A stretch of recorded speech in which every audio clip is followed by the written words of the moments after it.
ঝড়ের ঢেউ নৌকার দেওয়ালে জুড়ে আঘাত করছিল এবং প্রতিটি আঘাতে নৌকা পুরোপুরি কাঁপছিল। ভেতরে হযরত নূহ আলাইহিসসালাম দোয়ায় মাথা নত করেছিলেন। বাইরে চিৎকারের শব্দ, দিনরাত এক হয়ে গিয়েছিল।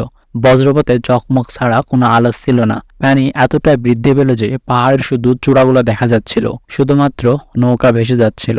ঝড় অব্যাহত রইল, দিনরাত মিলিত হলো, নৌকা পাহাড়ের সমতুল্য ঢেউয়ে ভেসে চলল। অবশেষে আল্লাহ বললেন, হে পৃথিবী, তোমার পানি শুষে নাও। হে আকাশ, থেমে যাও। পানি নেমে গেল, উর্বর জমি দেখা দিতে শুরু করলো। নৌকা জুড়ি নামক পাহাড়ে থেমে গেল। নূহ আলাইহিসসালাম মাটির দিকে সেজদায় পড়লেন। তার চারপাশে ছিলেন তার ছেলে সাম, হাম, ইয়াফিত এবং তাদের বোনরা তাদের স্বামীদের সঙ্গে এবং কিছু মুমিন মানুষ। এই কয়ই বেঁচে গেলেন।